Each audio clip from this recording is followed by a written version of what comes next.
Hello friends, good evening. तो आज मैं आपका पॉलिटी का क्लास 6 का चैप्टर सेकेंड आपको आज पढ़ाने वाली हूँ। और इस चैप्टर में देखिए आपको क्या पढ़ना है। ठीक है, टॉपिक है आपका राज्य सरकार। ठीक है, सरकार के बारे में पढ़ना है और सरकार के बारे में आपको ये पढ़ना है कि स्वास्थ्य संबंधी ठीक है जो भी चीज़ें हैं उसमें सरकार की भूमिका क्या है। तो सबसे पहले हम लोग इसको थोड़ा सा समझ लेते हैं कि इस चैप्टर में शॉर्ट में आपको क्या पढ़ना है। ठीक है, तो देखिए स्वास्थ्य में सरकार की जो भूमिका है वो अत्यंत महत्वपूर्ण है और व्यापक होती है। सरकार विभिन्न स्तरों पर काम करती है। सरकार का जो कार्य करने का जो तरीका है वो विभिन्न स्तर तक बटा हुआ है ताकि नागरिकों को उचित स्वास्थ्य मिल सके और स्वास्थ्य में सरकार की प्रमुख भूमिका दी जा सके। तो यही आपको इस चैप्टर में पढ़ना है। ठीक है, देखिए लोकतंत्र में लोगों की यह अपेक्षा रहती थी कि सरकार उनके कल्याण के लिए कार्य करे। ठीक है, यह शिक्षा, स्वास्थ्य, रोजगार प्रदान करने एवं गृह निर्माण, सड़कों के विकास, बिजली आदि उपलब्ध कराने के माध्यम से हो सकता है।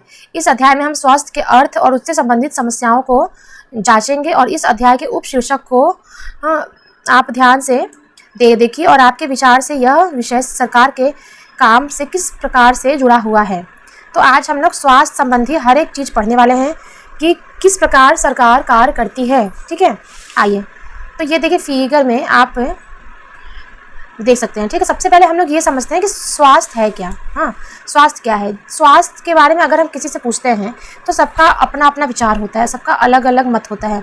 लेकिन यहाँ पे देखिए क्या लिखा है कि स्वास्थ्य का अर्थ है हमारा बीमारियों और चोट आदि से मुक्त रहना। अगर हमें किसी प्रकार का कोई बीमारी या चोट नहीं है तो हम मतलब स्वस्थ है। ठीक है, तो ये होता है स्वास्थ्य का अर्थ। लेकिन स्वास्थ्य केवल बीमारियों से संबंधित नहीं है, हमारे स्वास्थ्य पर प्रभाव डालते हैं। ठीक है, कौन कौन से हमारे स्वास्थ्य पर प्रभाव डालने वाले कारक है। एग्जाम्पल आइए हम लोग देख लेते हैं। यदि लोगों को पीने के लिए स्वच्छ पानी और प्रदूषण मुक्त वातावरण मिलता है तो वे सामान्यतया स्वस्थ होंगे। ठीक है, और सेकंड क्या है कि यदि लोगों को भरपेट भोजन न मिले और उन्हें घुटन भरी अवस्था में रहना पड़े तो उनके बीमार पड़ने की संभावना अधिक होती है।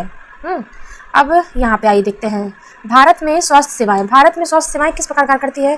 भारत में स्वास्थ्य सेवाओं के कुछ पहलुओं का परीक्षण किया गया है। ठीक है, इसमें हम लोग कुछ चीज़ों को पढ़ेंगे।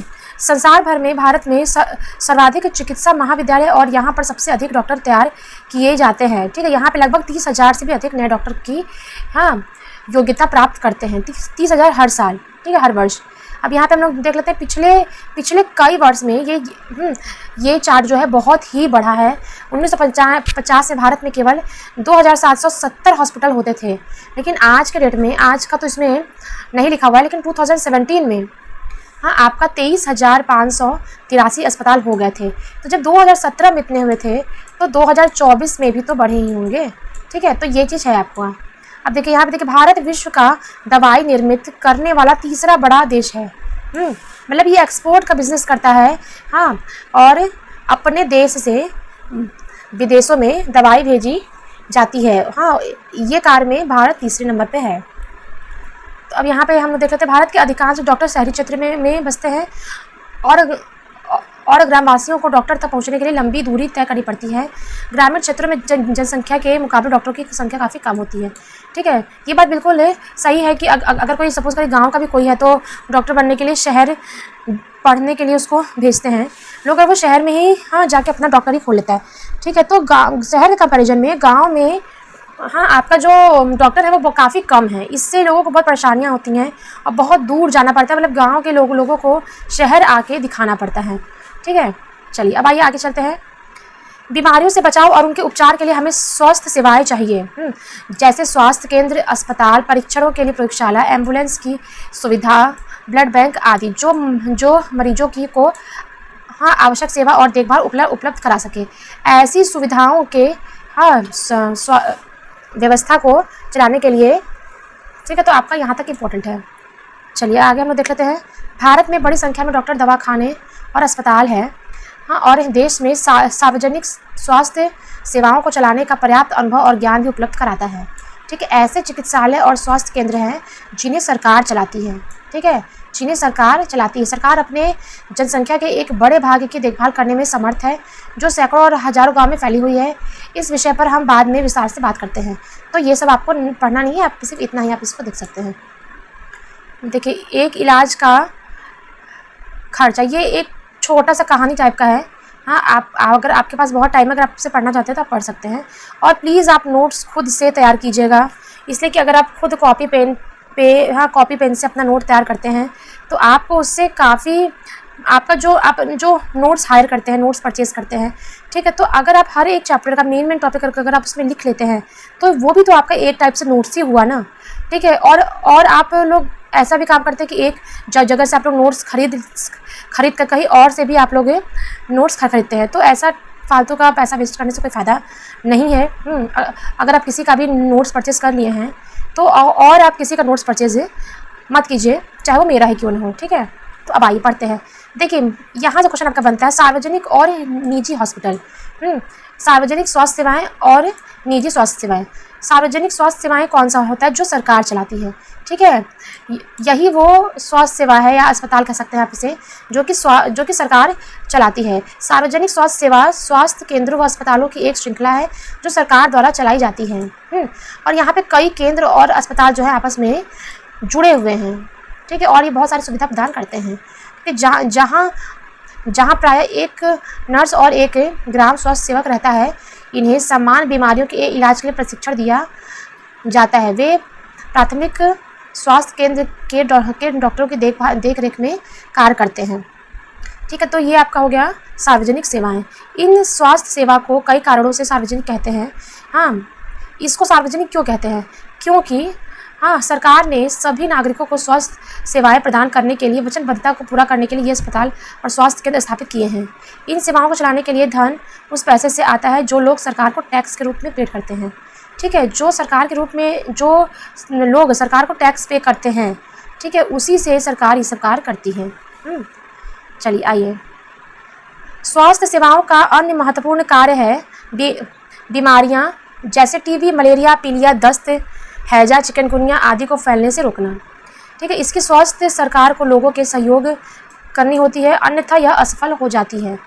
उदाहरण के लिए एग्जाम्पल, ठीक है, मच्छरों को पैदा होने से रोकने के अभियान को सफल बनाने के लिए यह सुनिश्चित करना पड़ेगा कि सभी लोग अपने कूलर और छतों का जो पानी है वो एकत्र ना होने दें।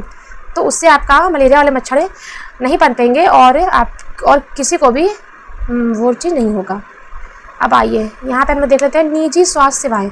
निजी स्वास्थ्य सेवा जो होता है, जो भी डॉक्टर अपना पर्सनल हॉस्पिटल खोलता है उसे हम निजी स्वास्थ्य सेवा कहते हैं। हमारे देश में कई तरह की निजी स्वास्थ्य सेवाएं पाई जाती है। और अगर आपको मेरी क्लास अच्छी लग रही हो तो प्लीज़ लाइक शेयर सब्सक्राइब कर दीजिए। कम से कम आप लोग 100 मेरा पार कर दीजिए। मुझे आपके सपोर्ट की बहुत ही आवश्यकता है, ठीक है। हाँ, मेरे पास जो भी नॉलेज है मैं आपके साथ शेयर करती हूँ, ताकि आप आने वाले जो बच्चे एग्ज़ाम में पास नहीं हो पा रहे हैं वो आने वाले एग्ज़ाम में अच्छे मार्क्स से पास हो जाए, ठीक है। तो प्लीज़ मुझे आपका सपोर्ट चाहिए और आपको मेरा। चलिए आइए, तो हम लोग देखते हैं। हमारे देश में कई तरह की निजी स्वास्थ्य सेवाएं पाई जाती है। बड़ी संख्या में डॉक्टर अपने निजी दवाखाने चलाते हैं, ठीक है। पंजीकृत, देखिए RMP मिल जाता है, ठीक है। इन्हें हॉस्पिटल चलाने के लिए जो मिलता है परमिशन वो RMP से मिलता है। शहरी क्षेत्रों में बड़ी संख्या में डॉक्टर हैं, इससे बहुत से विशेषज्ञ सेवाएं प्रदान करते हैं, ठीक है। लेकिन इससे कंपैरिजन में अभी भी गांव क्षेत्र में डॉक्टरों की संख्या बहुत कम है। और इनका एक प्रयोगशाला होता है, उसमें ये एक्सरे करते हैं, अल्ट्रासाउंड वगैरह आदि सब कुछ करते हैं। और हम लोग इनके नाम से हमको इसके नाम से ही ज्ञात होता है कि निजी स्वास्थ्य सेवाओं पर सरकार का स्वामित्व अथवा नियंत्रण नहीं होता है। लेकिन सार्वजनिक स्वास्थ्य सेवा के विपरीत इन निजी स्वास्थ्य सेवाओं में मरीजों को हर सेवा के लिए बहुत धन व्यय करना पड़ता है। ये बात सही है कि अगर जैसे गवर्नमेंट हॉस्पिटल होता है, ठीक है, तो गवर्नमेंट हॉस्पिटल में बहुत ही कम फीस में, बहुत ही कम चार्ज में लोगों को सेवा मिल जाती है। लेकिन आपका निजी हॉस्पिटल में उनका जो भी सुविधा लोगों को, पेशेंट लोग को मिलता है, उसके कंपैरिजन में काफ़ी खर्च करना पड़ता है, बहुत ही धन व्यय करना पड़ता है। तो ये चीज़ तो है। चलिए, स्वास्थ्य सेवा और असमानता, क्या सबके लिए पर्याप्त स्वास्थ्य सेवाएं उपलब्ध है? तो इसमें से देखिए आपके उतने क्वेश्चन नहीं बनते हैं, ठीक है। यहाँ पे आइए हम लोग देख लेते हैं।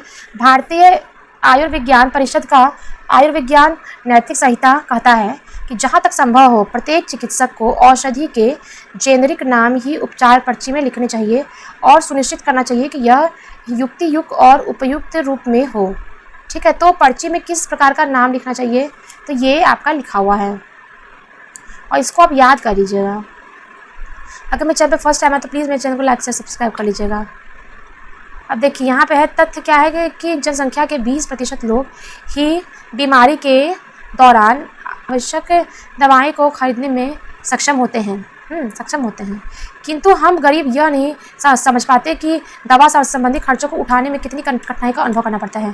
ठीक है, इस अध्याय में यह हम लोग पढ़े हैं कि लोग अस्पताल में किसी बीमारी या चोट लगने के लिए भर्ती होते हैं, उनमें से 40% लोग खर्चे का भुगतान करने के लिए पैसे लेते हैं, नहीं तो संपत्ति बेच देते हैं। इतनी बुरी स्थिति उनकी आ जाती है कि अपने लोगों को बचाने के लिए वो ये सब काम करते हैं। अब आइए यहाँ पे हम लोग देख लेते हैं क्या किया जा सकता है। इसमें कोई संदेह नहीं है कि हमारे देश में लोगों के स्वास्थ्य की दशा जो है वो अच्छी नहीं है। यह सरकार का उत्तरदायित्व है कि वह सब नागरिक विशेषकर कि गरीबों, ठीक है, गरीबों को गुणात्मक स्वास्थ्य सेवाएं प्रदान करें। और देखिए यहाँ पे आप थोड़ा सा पढ़ लेते हैं केरल का जो अनुभव है वो हॉस्पिटल के लिए, स्वास्थ्य केंद्र के लिए क्या रहा है। 1996 में केरल सरकार ने राज्य में कुछ महत्वपूर्ण परिवर्तन किए हैं। राज्य के पूरे बजट का 40% पंचायतों को दे दिया गया है। इससे गांव के लिए पीने का पानी, आहार और औरतों के विकास और शिक्षा आदि के लिए उचित व्यवस्था सुनिश्चित करने का संभव हो सका है। ठीक है, तो यही है केरल का अनुभव।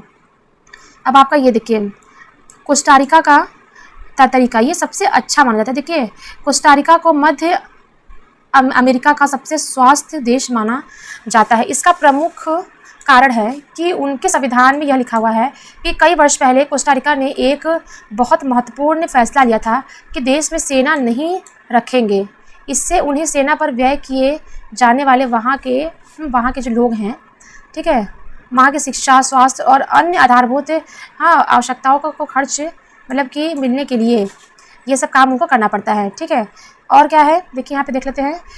कोस्टारिका की सरकार अपने सभी निवासियों को स्वास्थ्य के लिए मूलभूत सेवाएं और सुविधा प्रदान करती है, जैसे पीने का सुरक्षित पानी, सफाई, पोषण और आवास आदि। स्वास्थ्य की शिक्षा को बहुत महत्वपूर्ण माना जाता है और सभी स्तर पर स्वास्थ्य संबंधी ज्ञान शिक्षा का एक जरूरी भाग है। ठीक है, तो ये है आपका कोस्टारिका। तो देखिए आज का चैप्टर आपका ख़त्म।